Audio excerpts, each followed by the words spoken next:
G'day YouTube. Just out for a bush bash with the dog again this morning. Thought I would do a, while I'm walking along the easy bits, thought I would do a bit of, I don't know, I suppose you could call it a rant / update type video. Got a bit of bad news this week. For those of you who have been watching some of my videos, you may know that I've been gearing up and preparing to do some hunting in the state forests in New South Wales. But as of Thursday, our esteemed Premier has put the kibosh on that. He's basically disbanded the Game Council, which is the statutory body that looks after that stuff, and said he doesn't like the way they're running things, so for the time being, until they can transfer powers and functions and all that sort of stuff over to a government department, they are ceasing hunting operations in all state forests. So that means no hunting for me or anyone else in New South Wales on public land for the foreseeable future. Fuck knows how long they're going to take to sort this shit out. I mean, this all came down to because of a report this bloke called Stephen Dunn's written. I had a read of it last night. A lot of what he says makes sense, but the big problem I see is, one of the big reasons they've gotten rid of the Game Council is the government doesn't want the inmates running the asylum, basically.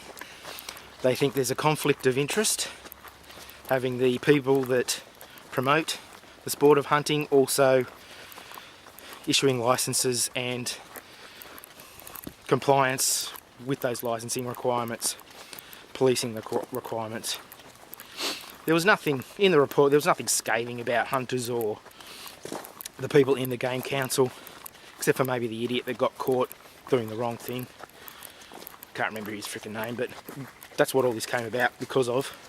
He was caught trespassing and apparently being cruel to animals, so I don't know what the circumstances of that was, but the report was apparently requisitioned because of this character, and he was in charge of the Game Council, acting in charge of the Game Council at that point, I think. So, yeah, it was an interesting read. There was a lot of good points in it, I think. They're saying one of I'll go over a couple of the things that I thought were quite valid. Apparently, the computer system in the Game Council it has no security whatsoever, basically. They'd actually mentioned that the whole of the database could be cut and paste and stuck in a bloody Excel spreadsheet. So that sort of information should not be available to anybody, and it definitely should be tracked. Or the people who are accessing that information should be tracked. So that's one reason they want to stop the Game Council at the moment, to protect that sort of information. The other reason, like I said, is the government deems that as a conflict of interest, the fact that that statutory body is also promoting hunting. They think that's, like I said, a conflict. A couple of, there's quite some good things. The guy writing the report seemed quite concerned about the safety and whatnot of game managers who have to go out and inspect and enforce these regulations. They don't have any policy, apparently, on what these guys are supposed to do. They're supposed to walk out into a forest with armed people without training. I mean, they're just hunters. They have no formal qualification. There might have been a couple, I think, that they mentioned that had some sort of formal qualifications, investigations or something, but yeah, it's more of a job for police, I think, to enforce that sort of thing. I mean, what are they supposed to do if a guy says, fuck off, I'm going to hunt here? What are you going to do about it? If he's got a gun and you haven't, he's kind of in charge at that point in time. What else was there? Yeah, the thing I'm worried about at the moment is, like I said, the conflict of interest means that they want the Game Council functions to be transferred to a government department, which is going to be the Department of Primary Industries. They will be writing up their own policies and whatnot based on how to enforce the legislation or whatever, and in my experience, bureaucrats are fucking idiots basically. They're going to make it harder, potentially harder for everybody, including themselves. And because they're not hunters like the people that work for the Game Council, they're not going to give a fuck about us. So it remains to be seen what will happen, but for the time being, I can't do any hunting unless I can find myself some private property. I'm stuck to just doing camping and stuff, I suppose. I got a lot of I suppose while I can't get out shooting in the bush, I can do some practice and stuff. I've just come into possession of a lot of projectiles and powder, so I've got a lot of reloading to do, a lot of testing to do a bit of practice. You can also still get out into the state forest and just have a look around. Might just take my camera gear instead of my shooting gear and see if I can take some photos of some animals. Maybe evidence for the continuation of allowing hunters into state forests to help control pests. That's one thing that the report. I mean, there is a perception in Australia that hunting is basically evil. A lot of city folk who've probably never been out in the country think that hunting is violent and evil and should be stopped at all costs. And that's one reason why, even though they've stopped us doing what we like doing, I kind of think it's good to have the separation, because you cannot have that perception of the public, because if they get vocal enough, they can shut you down. Basically, the reason we're there is because we've got the shooters and fishers party. They're the ones who sort of instigated the Game Council and got it all happening. Hopefully they'll be still heavily involved. So any shooters out there from New South Wales, make sure you vote for them. Basically they're our voice at the moment. Now that the Game Council's gone, hopefully a few of those blokes will get jobs on the new Game Council, whatever. I think it's called the Game Board or something, but it's part of the Department of Primary Industries. So, yeah. If you're interested though, you should, if you get onto the Game Council website, you can download this report. It's a bit dry, there's a lot of bullshit basically, bureaucratic fucking bullshit.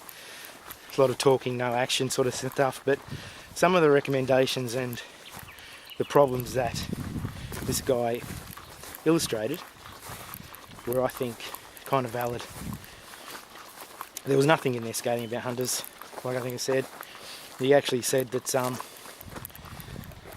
the hunters that do the right thing, i.e. they have their firearms licence, so they've been through training. They have to belong to a club to get a restricted game licence. What are you doing, dog? So he's saying basically they should be trusted to be allowed to continue to assist with the destruction of feral pests. There's quite a bit of opposition to that too. People think that it's not helping. I don't see how. It may not be helping, but it's definitely not hurting. I mean, there's 20,000 licences been issued so far from the Game Council. 400 state forests are allowed to hunt in, so, and if you look on their booking system, there's pretty much most state forests have got some hunters in them every weekend, so they must be getting rid of some of the pests, surely. I mean, if they weren't there, the pests would continue to flourish and do more damage. So this argument about hunters only go in and select what they want and leave some for future generations or whatever. For certain species that may be true, like deer, but there's a deer hunting season, so I don't see how that argument is relevant.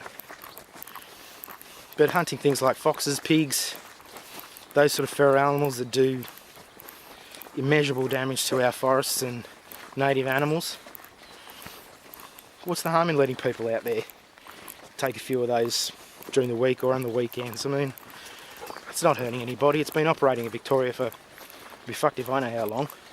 They don't seem to have a problem. I know there's people out there that do the wrong bloody thing, but they're not the people who are affected by this, are they really? The people that do the right thing are the ones that now have to sit at home and scratch their asses. Okay, so that's about it, I think.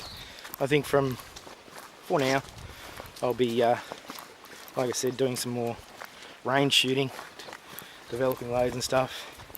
I'm also at the moment putting together a different kit. I've got my big heavy luxury kit, I suppose you could call it, but I'm putting a more compact lightweight kit together that will be based on sleeping on the ground again.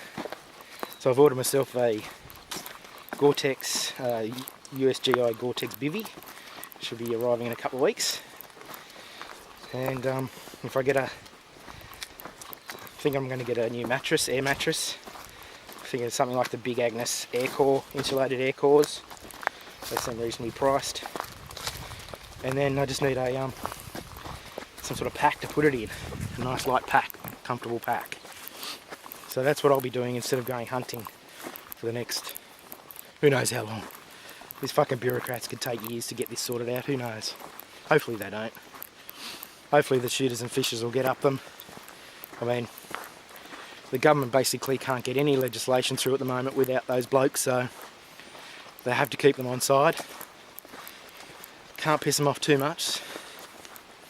And in the end, that's good for all us hunters. Alright, thanks for watching, I'll catch you later.